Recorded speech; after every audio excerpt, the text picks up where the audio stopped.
Que tal, como están? Boas tardes. As obras do AVE cobranse a vida dun traballador en Ourense. O falecido é un operario que quedou atrapado nunha plataforma elevadora cando traballaba na variante exterior en San Cibrao das Viñas. E un compañeiro seu sufriu feridas importantes nunha perna. Queden con esta cifra, 211.000 millóns de euros. Ese é o teito de gasto que quere aprobar o Goberno pro ano que ven. Son 23.000 millóns os que terían que ir directamente á Seguridade Social para poder pagar as pensións. Unos presupuestos que sean atractivos para todos y que nos permitan, pues si me apura, que nadie se pueda resistir, ¿no? O xuízo do caso Coldo chama a declarar, o xuiz, perdón, do caso Coldo chama a declarar como investigados 3 exdirectivos de Acciona. Relaciónaos con adxudicacións irregulares de obra pública. Unha presunta trama que vincularía o exsecretario de Organización do PSOE Santos Cerdán co amaño de contratos públicos a cambio de comisións. Por outro caso de corrupción, o que investiga os contratos irregulares das máscaras durante a pandemia, a Garda Civil detivo 5 persoas. Entre eles está o presidente e o vicepresidente da Deputación de Almería. Este xesto de pasalo ferrarroupa podería estar en risco de desaparecer. A xeración Z declárase insumisa desta práctica porque din é unha auténtica perda de tempo. Ollo, isto non significa desleixo porque os mozos comparten todo tipo de trucos para que a roupa luza perfecta sen ter que recorrer o ferro de pasar. El tiña ganas, pero ao final non puido ser. Alcaraz non vai estar na Davis. Había dúbidas sobre o estado da perna dereita e foi o propio tenista o encargado de informar en redes de que ten que parar. E de mano isquiotibial, a fase final da Copa Davis comeza este xoves en Bolonia. O equipo español, dirixido por David Ferrer, comezará enfrontándose a Chequia. E no tempo esta tarde, os ceos estarán despexados, sobre todo nas provincias de Ourense e Pontevedra. Continuaremos con precipitacións máis febles no terzo norte. Entra aire ártico, que vai facer que caian en picado os termómetros.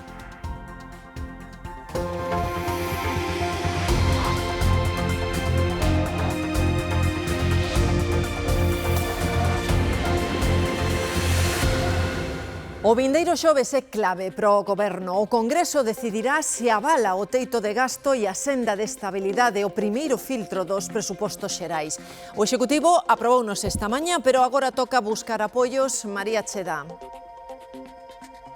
É un xoves que a día de hoxe debúxase escuro pro Goberno despois de meses de atraso coa tramitación. A ameaza de Junts para tombalos na Cámara súmaselle tamén a de Podemos. Falan duns presupostos propios de campaña electoral, sosteñen que o Goberno levaraos ao Congreso, non sairán adiante e o seguinte paso sería convocar eleccións. O certo é que son as mesmas contas que xa se presentaron, que foron rexeitadas no Congreso e queixanse os grupos de que non se lles contactara tamén para negociar.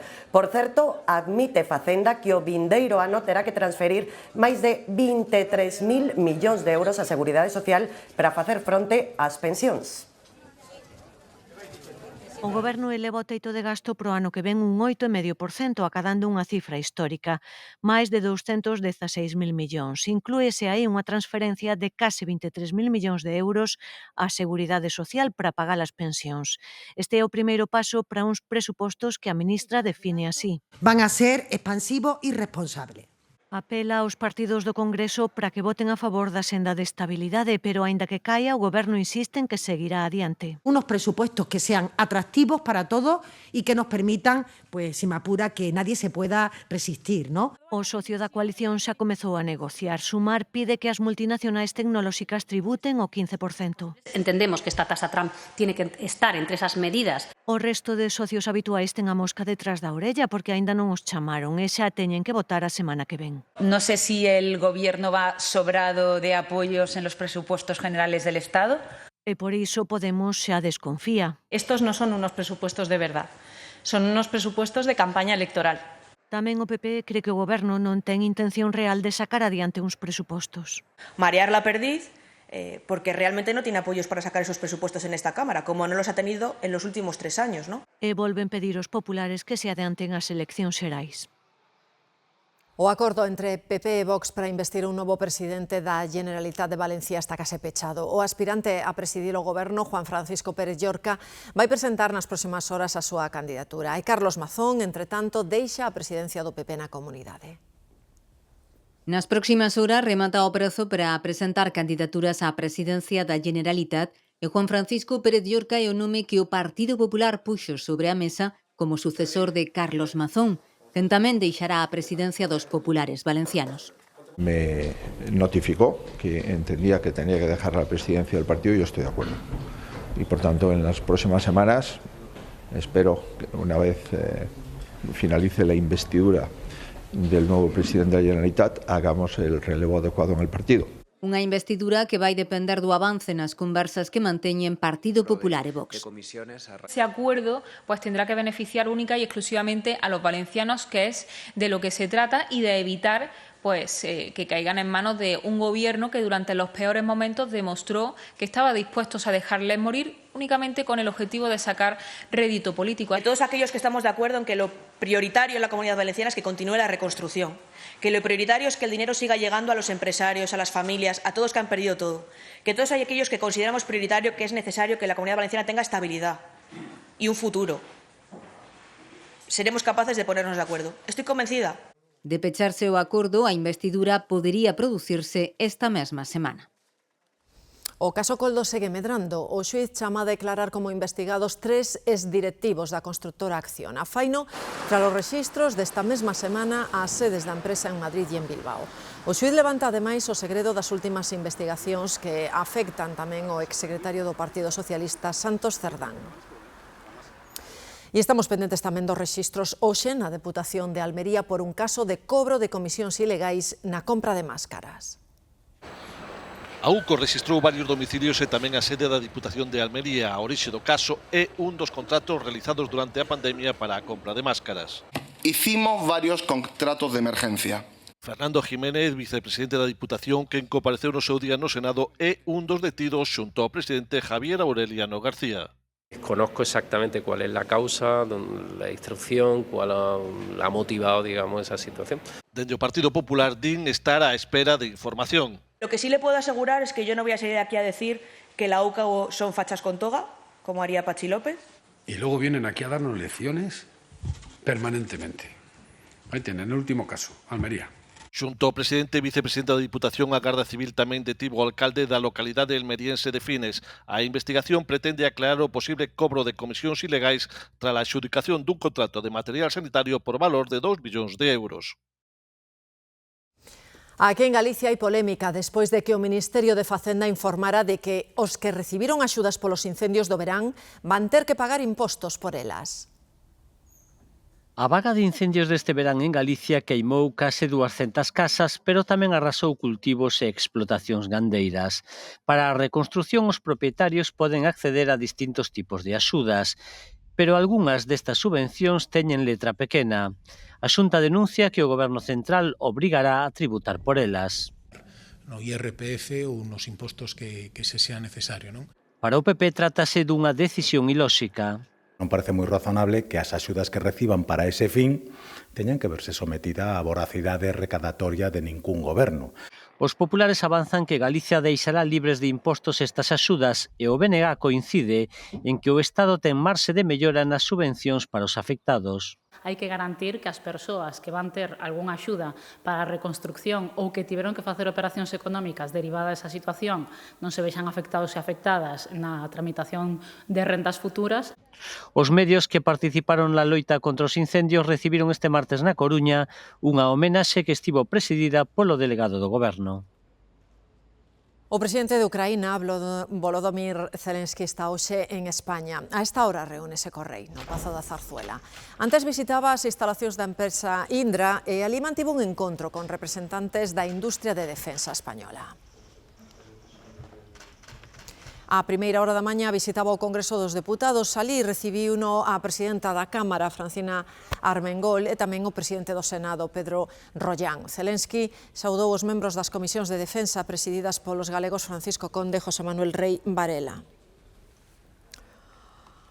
Entre tanto, no seu país a situación segue preocupante, mentres que en Gaza hai acordo na ONU para enviar unha forza de paz que sirva como goberno de transición. Abstivéronse na votación a China e Rusia, os países máis críticos co plan de pacificación que impulsa Estados Unidos. En Bruxelas, o Executivo galego reclama avances nas obras e nos prazos pro corredor atlántico de mercadorías, imprescindible para moitas das nosas empresas. Quere que os portos de Vigo e o de Ferrol se inclúan nesa rede de portos nodais e que o tren entre Vigo e o Porto sexa unha realidade en 2032.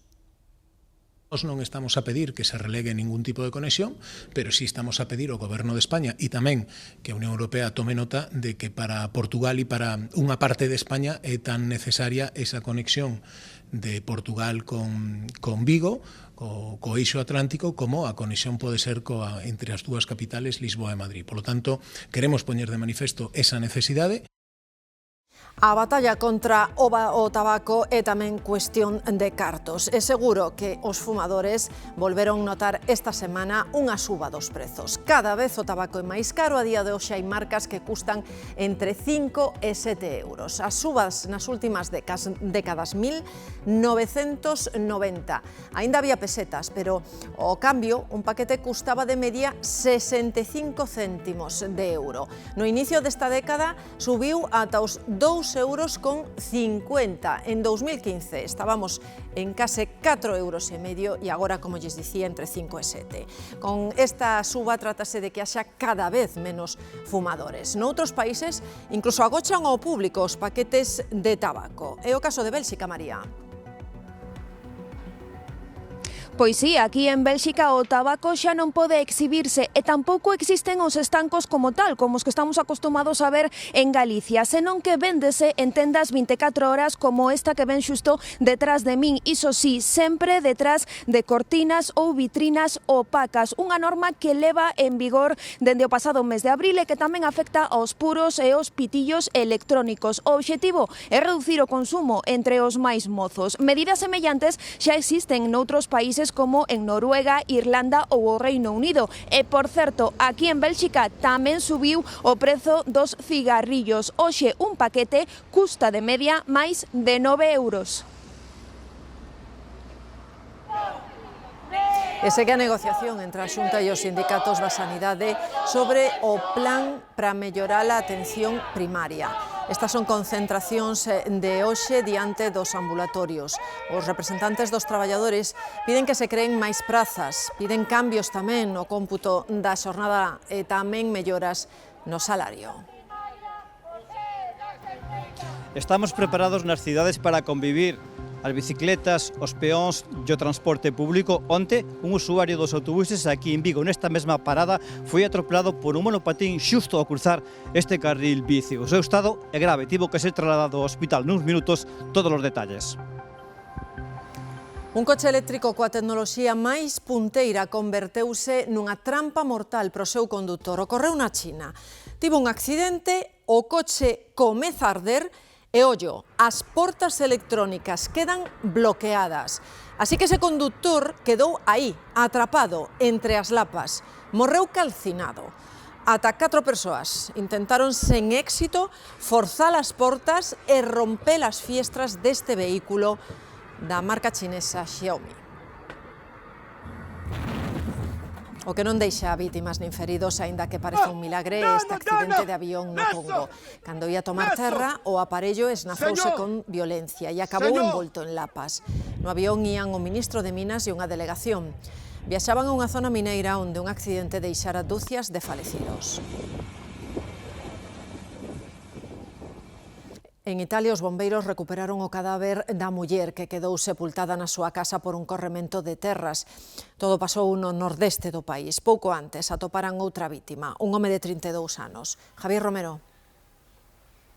Sí, no norte do país as chuvias torrenciais provocaron danos catastróficos como a caída dun edificio de 3 pisos e tamén perdas humanas, porque xa hai 2 persoas mortas, un home alemán de 32 anos e a súa veciña de 83. A iso, ademais, hai que sumar os desbordes de ríos, onde, en algunhas rexións, por exemplo, ata 300 persoas tiveron que ser evacuadas a zonas seguras. O Goberno regional declarou o estado de emerxencia e solicitou o apoio nacional. Ademais, tamén para mañá emitíronse alertas meteorolóxicas de nivel laranxa e amarelo para varias rexións, pois continúa o risco de choivas fortes. E un accidente laboral tráxico deixa un falecido nas obras do AVE en San Cibrao das Viñas. O morto é un traballador que quedou atrapado nunha plataforma elevadora. Andrea. Si foi contra as 10 da mañá neste túnel do AVE á altura do polígono de Barreiros, cando un particular deu o aviso ao 112. O traballador de 45 anos e natural de Portugal atopábase realizando traballos cunha máquina elevadora, cando despois de sufrir un accidente quedou atrapado baixo unha peza desta maquinaria. Unha vez no lugar dos feitos, os equipos de emerxencia só puideron confirmar o seu falecemento e que un dos seus compañeiros de traballo sufrira lesións nunha perna.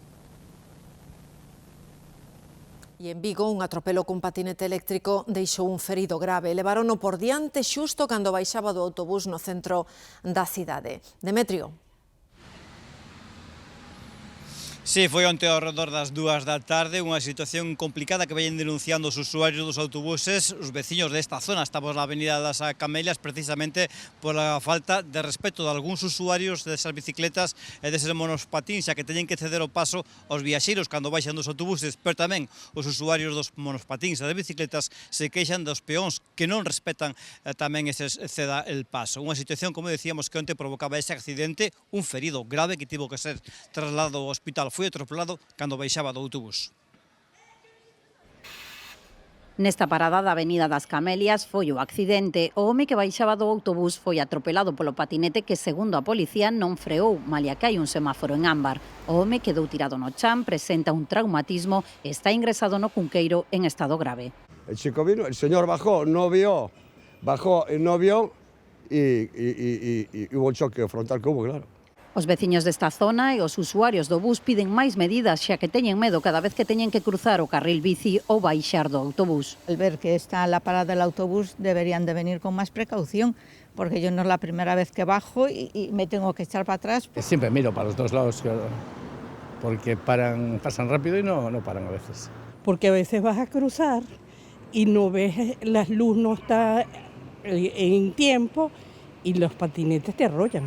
Doutra banda, os usuarios das bicis e dos patinetes eléctricos piden civismo e respecto tamén para ese carril bici polo que eles circulan. A veces están aparcados en el carril bici y no te dejan pasar.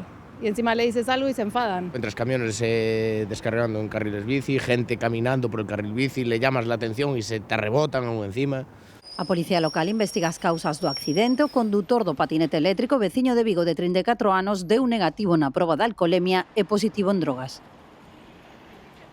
En Murcia hai un detido pola morte da parella dun home. O cadáver da muller aparecía na súa casa e foi o marido que lle dixo a un veciño que a atopara así cando chegou á vivenda.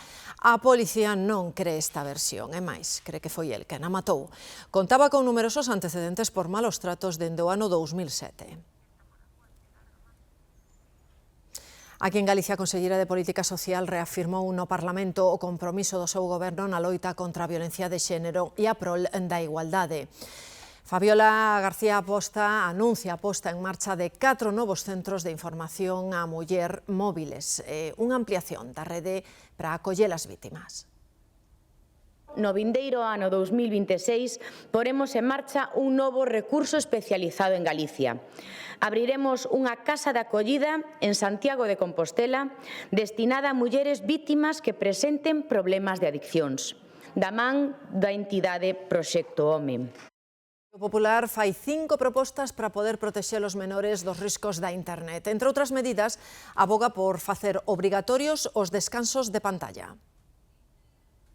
Establecer un descanso digital, con la obligación de establecer bloqueos nocturnos automáticos y opciones de tiempos de uso máximo de las aplicaciones. Linternas, seradores, hornillos de camping gas. Comprei máis suministros destes de gas pequeniños e tamén velas. Sí, comprei un generador e todo, Moitos fixeron acopio de pilas, radios e mesmo cociñas de gas cando foi o apagamento de abril. A cuestión é se temos na casa todo o que necesitamos para afrontar polo menos as primeiras horas dunha emerxencia sen entrar en pánico, como leva xa tempo recomendando a Unión Europea. Agora é Protección Civil, neste caso de Cataluña, que devolve a actualidade ese kit de supervivencia. Vémolo nuns minutiños. Moito ollo cos datos persoais que comparten, mesmo coas persoas que teñen máis próximas. En Lugo detiveron un home que supostamente suplantou as identidades de varias persoas do seu círculo para mercar todo tipo de cousas a crédito. Sabela. O presunto estafador foi detido pola policía aquí en Lugo, onde ten un restaurante. O que supostamente fixo foi roubarlle os datos do DNI, a que era a súa parella, a irmá da súa parella e tamén a unha empregada, unha muller que traballaba con el no restaurante. Con eses datos desas tres mulleres, el fixo compras a través da internet e tamén contratou produtos financeiros o nome destas tres mulleres sin que elas o souberan. Chegou a gastar e a facer produtos de financiamento por valor de máis de 3.000 euros. Unha das tres estafadas deuse de conta e denunciou a estafa cando lle chegaron varias cartas nas que lle reclamaban unha débeda que ela non contraera. A recomendación nestes casos é ter moito cuidado cos nosos documentos de identidade e os datos que facilitamos. De acordo? A través da aplicación de DNI tamén temos a opción de enviar, que recentemente instalou a policía, temos a opción de enviar os nosos datos sin que aparezca completo o noso DNI. En Poio conseguiron frustrar un roubo nun piso marcado con silicona. É un método que usan os ladróns para etiquetar, para rexistrar esas vivendas que poden estar baleiras. A policía recomenda que esteamos moi atentos a estes posibles sinais que pasan facilmente desapercibidos. Estaba por aquí, había unha pintiña e despois estaba o fío. Entonces, claro, ao abrir a porta rompe e se non está roto, pois é que non entrou ninguén. Novo método antes de entrar nas casas, pasan un fío de silicona e a esperar. Para entrar, robar casi siempre. Marcan la casa, viene alguien después y comprueba si está vacía y roban. Baráxanse as dúas hipótesis, a verdade, que podían ser ocupas e que podían ser tamén roubos, que estarían controlando a zona. Sufriron nun edificio de Poio hai uns meses. El portero nos avisó a los que había descubierto en un par de pisos que en ese momento estaban vacíos, había descubierto que alguien había puesto silicona, un hilito muy finito, muy finito. Y a los pocos días, en los buzones, alguien había puesto una marquita en los mismos pisos. E acaba de repetirse noutro do mesmo barrio, na Caeira, pero esta vez os supostos delincuentes foron un paso máis alá. Un veciño sorprendeu un suposto ladrón intentando entrar no piso de enfronte cunha ganzúa. Era unha das portas marcadas e había máis. Non queren contalo a cámara porque ainda teñen o susto no corpo, pero tomaron medidas, como xa fixeran no outro bloque. Nos intentamos xa, a instalación de cámaras, estuvemos atentos, sí que é certo que puxemos carteles de portas pechadas e todo, porque ao final abres, son de Amazon, e moitas veces a confianza pois fai que entre xente que non debe. Non é un caso illado, polo que non se descarta que detrás este un grupo organizado, pero de momento a investigación está aberta. E en Ferrol, 7 persoas están desaloxadas despois de que se derrubase o interior dun edificio abandonado. Xa lle lo contábamos nas últimas horas. O Concello tiña previsto comezar a baleirar ese edificio o próximo mes de xaneiro, despois de numerosos expedientes e avisos. As obras vanse facer esta mesma semana. Os veciños que foron desaloxados tras a derruba interior deste edificio lindeiro seguen realoxados nun hotel de Ferrol. Dicen que el jueves, con el favor de Dios, nos dirán qué pasará. Estamos en espera. O que aconteceu con este inmoble do barrio da Magdalena o domingo pasado á noite é, segundo os veciños, a crónica dunha morte anunciada. Fue un momento muy de mucho miedo y hubo un temblor como si hubiese habido un temblor de tierra. Eso fue 9:40 de la noche, pero no le dimos más color a la cuestión y a la 1 nos estaban llamando que saliéramos inmediato del... Caeu por dentro, sí. Pero xa se veía un peligro que non se entiende como se pode consentir isto. Os forxados do primeiro, segundo e terceiro andar colapsaron por mor da grave deterioración que sufría o inmoble. un inmoble que amorea numerosos expedientes de disciplina urbanística e xa se declarara a execución subsidiaria para proceder ao baleirado interior desde o Concello. Porén, finalmente, os propietarios solicitaran licenza para realizar eses traballos e estaba previsto que os levaran a cabo o próximo mes de xaneiro, pero xa non deu tempo. Naide tomou medidas. Polo momento, o inmoble segue rodeado de barreiras de protección e as dúas rúas as queda cortadas á espera de que comecen as obras. De novo un tráiler quedou atrancado no rural galego por culpa do GPS. Sucedeu desta vez nunha aldea de Soutomaior. Había sinais indicando o perigo, pero o camioneiro non as viu. Fixeron falta 2 guindastres e unha traductora de ruso para poder sacalo do lugar. Cando Sergei quiso recuar, era demasiado tarde. Acababa de atrancar o seu tráiler no acceso a esta aldea de Soutomaior. Foron a paralo. Sergio, non sigas, que non pasas, que a carretera é moi estreita, non pasas e tal. Bueno, pero el, pois era ucraniano, non entendería ben, e el veu vindo. Cada vez que movía o coche viña máis para baixo. Claro, quedaron sin salir da casa porque non salían os coches, o camión tiña a cabina onde o garaje. Fixeron falta 2 guindastres, moitos intentos e unha traductora de ruso para retiralo do lugar. Os veciños non perderon a paciencia malia quedaren incomunicados e ofreceron comida e teito ao condutor. Nós non entendíamos nada, o que pasa que por señas dicíamos se quería comer ou beber, e el dicía que non, pero bueno, traíamos a comida. Non é a primeira vez que o GPS trae por esta estrada os camioneiros que van para Ponte Caldelas. Por iso, 2 sinais, un deles en inglés, advirten da prohibición 1 quilómetro antes, pero neste caso os sinais non fixeron efecto. Porque se van para Caldelas, por esta carretera adiantan moito. Pero, claro, non pasan. Isto é para coches pequenos. A última hora do luns a estrada quedaba despexada e Sergei puido seguir camiño cara a Ponte Caldelas para cargar a mercadoría e levala á República Checa, destino ao que chegará cun día e medio de atraso. Un dato económico, 8 de cada 10 empregados do sector privado en Galicia proceden das empresas familiares, de aí a súa grande importancia. O presidente da Xunta destacaba o papel clave que teñen na dinamización da economía galega. A nosa comunidade está entre as autonomías cun tratamento fiscal máis ventaxoso, dicía o presidente Rueda, para a transmisión entre xeracións destas empresas. Alfonso Rueda comprométese a seguir apoiando a las empresas familiares. La empresa familiar, por muchísimas razones, y lo sabemos aquí y lo saben fuera, es Galicia calidad en estado puro. Por lo tanto, yo me comprometo a cuidar todo eso y a que en el Gobierno de la Xunta encuentren todos ustedes un aliado. A seguridade do Museo Louvre en París está en cuestión unha e outra vez dende o roubo de xoias. O museo acaba de ordenar o peche doutra ala do edificio polo mal estado das vigas e, para máis inri, un par de mozos moi populares en Bélxica fixeron unha trasnada na sala da Gioconda para evidenciar a falta de vixilancia.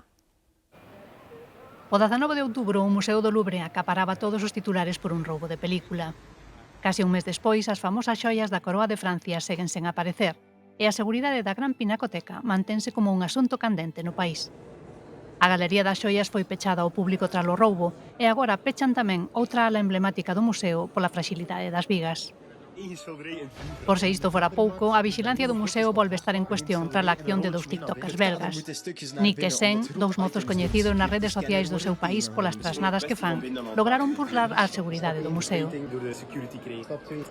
Eles mesmos contan nun vídeo como argallaron o plan para colocar un cadro co seu retrato na mesmísima sala da Mona Lisa. Malia que a partir do roubo de outubro, en teoría se incrementou a vixilancia, os mozos pasaron polo escáner o marco do cadro desmontado e a imaxe enrolada. Xa dentro armaron a súa particular obra de arte e pegárona na parede sen que os vixilantes os visen. Recoñecen que non o puideron facer mesmo a carón da Gioconda, porque ali había demasiados gardas, pero gábanse de colocalos a uns metros de distancia. Din que sabían que era arriscado e que por iso marcharon inmediatamente, xa que non querían provocar ao persoal de seguridade nin esperar a súa reacción. Os tiktokers belgas xa fixeran algo semellante nun museo do seu país. Queremos que coñezan esta iniciativa de transformar o lixo mariño en próteses gratuitas para as persoas amputadas. É o que fan dous emprendedores de arredor duns 30 anos que uniron forzas para reciclar redes de pesca con impresoras 3D. Próteses de balde a partir de redes de pesca recollidas no fondo do mar. Foi o soño de dous emprendedores novos, pero con máis dun lustro ás costas de compromiso social. Dunha banda, o cofundador de Gravity Wave, organización centrada na limpeza de mares e océanos que converte o lixo en mobiliario urbano e mesmo deu forma ao pabillón de España na Expo Universal de Osaka. Por outra banda, o creador de Axúdame 3D, pioneira na fabricación e entrega de balde de próteses 3D a persoas con discapacidade en máis de 60 países. Todo a partir dunha bolsa dun kilo de plástico e milleiros de horas probando temperaturas. Transformar polipropileno puro en filamento, que era algo que nadie había conseguido antes, y menos con este fin tan bonito que es sacar este horror del Mediterráneo para transformarlo en ayudar a personas con discapacidad creando estas prótesis, estos dispositivos de ayuda. Conseguir por primera vez hacer filamento de impresión 3D, que parece sencillo, pero es mucho más complejo, ¿no? Y sobre todo que es un proceso muy específico porque si os fijáis, claro, el filamento es súper finito. Entonces, lo hablamos ahora, ¿no? Cuando te pones a pensar de dónde vienen estos materiales y dónde van a terminar, ostras, pues para nosotros fue un proyecto muy especial. Estes rapaces son un pulo para a economía circular. Fieis sempre o lema de que o emprendemento con propósito pode transformar realidades. As cociñas de gas, as lanternas e as pilas foron do máis buscado, sobre todo despois do pagamento de abril, pero parece que xa nos relaxamos. Así que teñen que volver as campañas para recordarnos a todos que é necesario ter na casa un kit de supervivencia básico.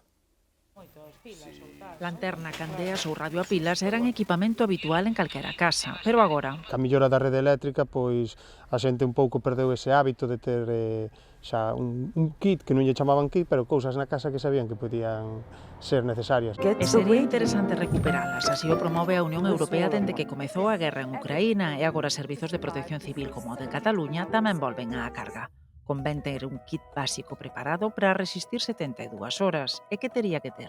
Ter baterías externas cargadas para poder ter o teléfono móvil, pois ter unha linterna a pilas e non de recargable, ter cartos en efectivo, ter a documentación á man, ademais dun pequeno botiquín cos medicamentos máis habituais que tomes, unha radio a pilas, conservas, auga embotellada. Vímolo moi claro co apagamento de abril. Houve un boom moi forte, de feito houve rotura de stock total, tanto de linternas de pila como de xeradores e de gas. E malia que as vendas xa se relaxaron, parece que algo aprendemos daquilo. Agora teño velas, pilas de todo. Tiñamos velas, tiñamos o camping gas. Comprei máis suministros destes de gas pequeniños e tamén velas. O caso é que futuras emerxencias nos collan mellor equipados, porque senón... E marcharon as apalpadiñas. Antes nos andaba as apalpadiñas. O económico do camiño séntese en moitas vilas antes de chegar a Santiago de Compostela, pero xímonos fixar nas que lindan coa cidade. A pesar de estar a poucos kilómetros da meta, tamén os seus negocios notan a pegada económica dos peregrinos. Milladoiro, Ames, última poboación antes de que o camiño entre en Santiago. Por aquí, moitos apuran para chegar por fin a Compostela. Sí, para Santiago, sí. Esta notte dormo a Santiago. Vamos a parar a desayunar y ya directo a Santiago. Pero cada vez entran máis peregrinos por aquí, preto de 200.000 no que vai de ano, e tamén cada vez son máis os que fan parada e fonda. Fan Caldas, Milladoiro, e outros fan Padrón Milladoiro, para o día seguinte entrar en Santiago con calma, ben e cedo. Cando abriron o albergue en 2017 dicíanlles se estaban tolos, e agora o que están é completos boa parte do ano. Sí, temos moitos días de que non hai sitio. Ao principio éramos nós solos, agora hai hoteles, apartamentos turísticos, hai máis infraestrutura. Do tránsito de peregrinos beneficianse sobre todo a alimentación e hostalería. Comer, desayunar, cafés, bocadillo. E comercios de primeira necesidade como a farmacia. O que cada ano hai un pouquiño máis sobre todo por este camiño, un pouco máis de peregrinos e dura máis tempo. Pero dende a Asociación de Comerciantes do Milladoiro din que ese impacto económico se concentra exclusivamente na ruta que segue o camiño. Os que pillan naquela zona sí que viven un pouco diso, pero que a zona de centro, tanto tendas locales, pois non. Creen que unha variante do camiño pola rúa principal podería ser a guinda do proxecto de humanización que esperan que revitalice o comercio na zona. Pensión incompleta é o título dunha serie que veremos nesta casa no primeiro semestre de 2026, pero que xa está dando moito que falar. É unha coproducción coas cadeas públicas de Euskadi e Cataluña e é noticia porque usa por primeira vez as 4 linguas oficiais do Estado. Pensión incompleta vai ser unha comedia de 6 capítulos sobre un non tan inxenuo grupo de xubilados que son sospeitosos do roubo de 2 obras de arte. Que hai un ladrón entre eles, un ladrón que ademais deixa unha paxariña nos sitios onde rouba, e iso facía un ladrón 30 anos atrás. Meten no medio desa excursión a un erchaina e un amoso de escuadra que fai de pai e filla, non? Mi personaje se llama Cándido Mendizábal, con K. Es un agente de la Ertzaina a punto de jubilarse, al que le surge la oportunidad de atrapar al famoso Mirlo Blanco, ladrón que se le escapó hace 20 años. O vencello dos actores co territorio acaba por constituir un modelo de convivencia lingüística. A ver, a iniciativa xurdiu un pouco entre o grupo dos compañeros de Forta que temos linguas oficiais e empezamos a pensar que sería moi interesante facer un proxecto común. Esta serie es muy necesaria no momento que estamos vivindo. É unha serie multicultural. Aquí os protagonistas son xente de máis de 60 anos e que teñen un papel activo, non? Entón hai moitas capas de mensaxes interesantes dende a lingua ata, como decía, a representación que facemos de xente que ten máis de 60 anos. É a primeira que facemos en coproducción para as 3 televisións autonómicas e aparte nos 4 idiomas oficiais que temos no país, non? E tamén con Santiago, Santo Andrés de Teixido ou a Ribeira Sacra como pano de fondo. O audiovisual español despídese dunha das súas figuras clave, o produtor Julio Fernández. O presidente de Filmax morreu en Miami aos 78 anos. Naceu na Fonsagrada. Julio Fernández é todo un referente da creación, da produción e distribución de contidos cinematográficos. Apostou polo cine en xéneros como de terror, con películas como Rec ou Roma Santa, e tamén impulsou a animación española a través de Brand Entertainment. Entre outros recoñecementos, recibiu a Medalla Castelao e a chave da cidade de Miami, onde residía dende hai anos. Vai camiño de converterse nunha peza de museo, é o ferro de pasar. A xente máis nova nin sequera ten ese electrodoméstico na casa e cada vez son máis os que buscan métodos alternativos para alisar a roupa ou que directamente, Nuria, abrazan as engurras. Si, métodos populares, Marta, que todos escoitamos algunha vez, como aproveitar o bafo da ducha, lavar a baixas revolucións ou tender con esmero para que non quede ningunha enruga. Trucos populares os que se engade dende hai un tempo todo tipo de sprays e vaporizadores que prometen poder xubilar o ferro de pasar. Un utensilio que novas xeracións non queren ver nin en pintura. Unha tarefa doméstica convertida en auténtica fenda xeracional. Eu non plancho nada, non sei que sea un vestido que teña que ir arreglada, tal, senón vai como vai, e se alguén dice algo, pois, que máis dá? Ir con la ropa planchada es esencial para la imagen que quieres dar, pero bueno, si podemos buscar otras maneras que no sean estar ahí montando todo para tener que planchar con una plancha tradicional, pues mejor que mejor, porque yo creo que nadie disfruta teniendo que pasar ese labor. Pasar o ferro non é a tarefa doméstica máis pracenteira. Teño que planchar porque non queda máis remedio, pero... Si hai alguén que o faga por min, pois mellor. Non me gusta, pero gusta a roupa planchada, con lo cual hai que facelo. Esa é a contradición que fai que os ferros de pasar nunca cheguen a desaparecer, por moito que a xeración Z xa non pasa o ferro. Nos seguimos vendendo planchas igual que sempre. Non hai nada inventado que sustituya a plancha, entón... Sempre hai algún truco para minimizar as engurras. Si la dejas secar bien en el tendedero, extendida con una percha, no hace falta plancharla ya. Polles o pantalón e o pos con gomas de pelo dun lado ou de outro para que estire. Eu teño visto bastantes vídeos en TikTok ou cosas así. A mocidade é a que peor leva iso de pasar o ferro. Entre que non hai tempo, é tedioso, tes que sacar todo, despois volver a guardalo.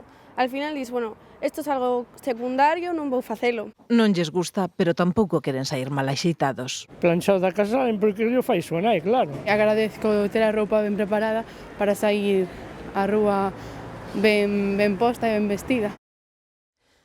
Estamos na semana do Día do Neno dentro da nosa cooperación con UNICEF. Queremos que escoiten como está a situación da infancia en Sudán.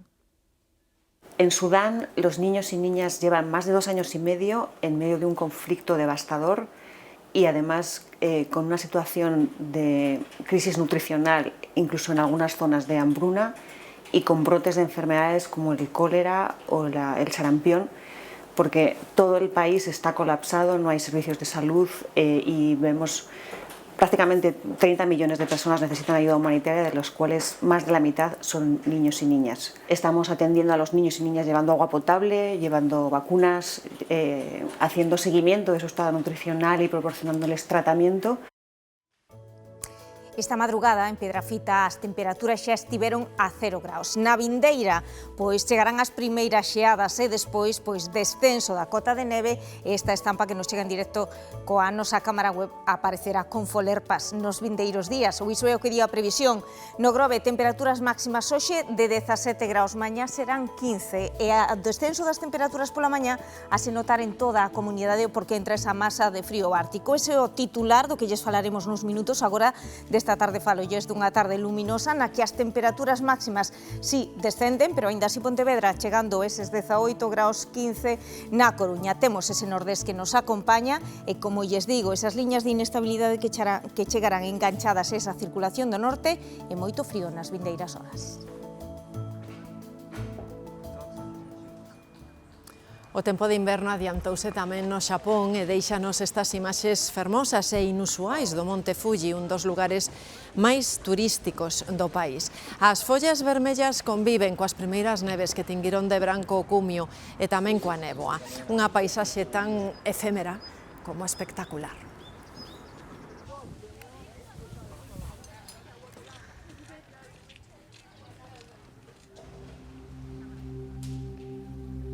Algunhas destas imaxes que me acompañan pertencen aos fondos mariños da costa galega e tamén da Balear, mesmo da Indonesia e de Costa Rica.